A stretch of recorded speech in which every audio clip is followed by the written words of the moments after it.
Today we're making a northern Chinese style lettuce wrap with rice. Let's start by cutting a potato. If you're using a fresh potato, you can scrape off the skin with a spoon. Wash the potato thoroughly and slice it into 1/4-inch thick pieces. Slice the scallions, and if you're using cilantro, chop it into small pieces.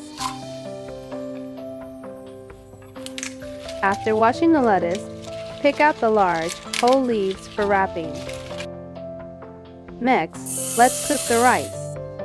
Rinse 2 cups of rice until the water runs clear, then add 2 cups of water.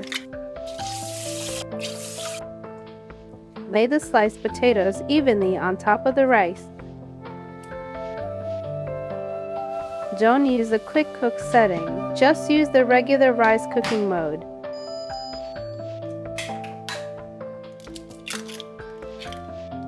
Crack and beat 4 eggs in a bowl.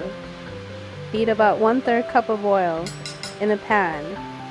Pour the eggs in along the edge of the pan and stir to break them into small pieces.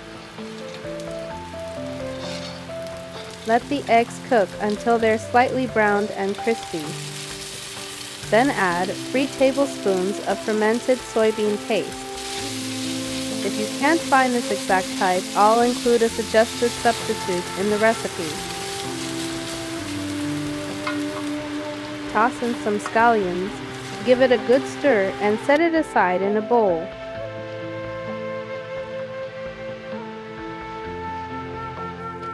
When the rice is ready, mash the potatoes into it just a bit. Then add scallions, cilantro if you like, the egg sauce, and peanuts. Mix it all up nicely.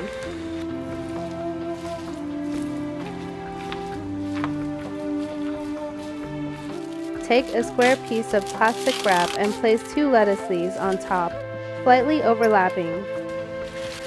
Spoon in some of the mixed rice and press it down gently to shape. Lift the corners of the plastic wrap and bring them toward the center to wrap it up. Fold the bottom closed, leaving the top open for easy eating. This simple and flavorful northern style lettuce wrap is now ready to serve. Hope you enjoy it.